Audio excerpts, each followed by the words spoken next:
안녕하세요. 경제미녀입니다. 이전 영상에서 PER의 한계점과 활용법에 대해 알아봤는데요.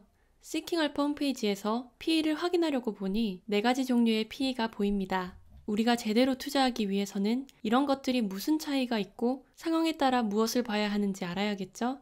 TTM은 과거 1년, FWD는 미래 정도만 생각해 주시고 다음에 짧은 영상으로 다뤄보겠습니다. 오늘은 갭과 넌갭에 대해 알아볼 텐데요. 이 영상을 시청하신 후에는 뜻과 차이점, 투자를 할 때 무엇을 많이 보게 되는지를 알게 될 것입니다. 우선 예를 들어 보겠습니다. 저는 요즘 매달 가계부를 작성하고 있습니다. 매달 150만원씩 저축하는 게 목표인데요.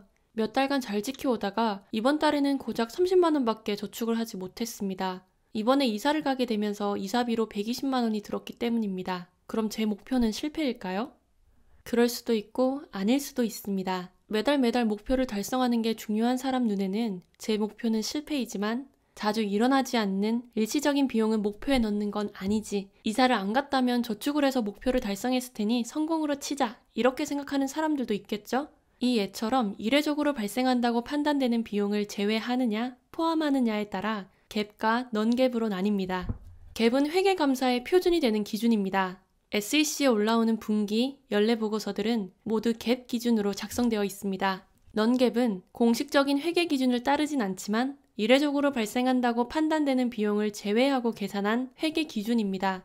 따라서 SEC에 올라오는 분기, 연례 보고서보다는 기업에서 제공하는 IR 자료에서 확인 가능한데요. 왜 기업에서는 넌갭 수치를 계산해서 IR 자료를 만들고 시킹알파와 같은 투자정보 사이트에서도 이 정보를 제공할까요? 왜냐하면 우리는 기업의 성장성을 보고 투자하기 때문입니다. 투자하고자 하는 기업이 잘 성장하고 있는지 판단하기 위해 일시적으로 드는 비용을 제외하고 이 기업이 영업활동을 통해서 벌고 있는 순이익을 알아야 합니다.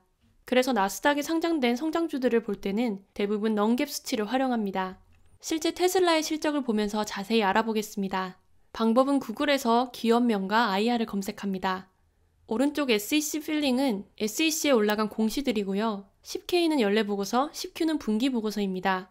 쉐어홀더 덱을 클릭해주시면 테슬라가 주주를 위해 작성해놓은 PDF 파일을 볼 수 있습니다. 넷 인컴을 찾아보면 순이익은 2343밀리언 달러이고 여기에서 일시적인 비용으로 생각되는 항목을 더해주는 것입니다.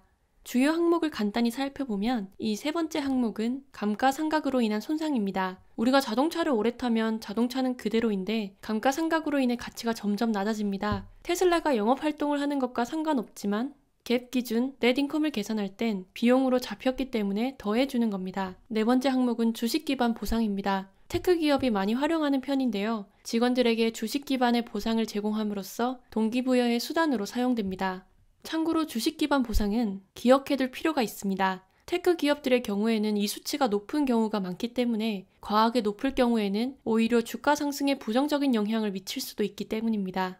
갭에서 넌갭으로 계산하는 과정에서 제외되는 비용들을 다 외울 필요는 없고요. 차이를 이해하면 됩니다. 참고로 넌갭은 adjusted로 표현하는 경우도 있습니다. adjusted EPS와 adjusted P ratio 등은 모두 넌갭 기준으로 계산한 수치라고 생각해 주시면 됩니다. 동일한 표현인 것을 아는 사람들은 기업의 실적 발표나 시킹알파와 같은 사이트를 참고할 때 더 이해가 잘 되겠죠? 처음에 보여드렸던 테슬라의 PE 레이시오입니다. 이제 훨씬 잘 보이시죠? 요약하자면 갭과 넌갭의 차이는 갭은 회계 기준에 맞게, 넌갭은 갭에서 일시적 비용을 제외한 것입니다. 그렇다면 투자에는 어떻게 활용할까요? 성장주에 투자를 한다면 갭보다는 넌갭을 먼저 보는 것입니다. 영업활동을 통해 벌어들인 순이익을 더 잘 표현했기 때문입니다. 하지만 갭과 넌갭이 많이 차이날 경우에는 주식 기반 보상이 과한 것은 아닌지와 같이 어떤 사유 때문인지 확인해 보는 것이 중요합니다. 오늘은 갭과 넌갭의 뜻과 차이점에 대해 알아보았습니다. 이렇게 미국 주식에 투자하기 위해서 이해해야 할 것들을 앞으로 정리해 나가겠습니다. 지금까지 경제미녀였습니다. 영상 시청해 주셔서 감사합니다.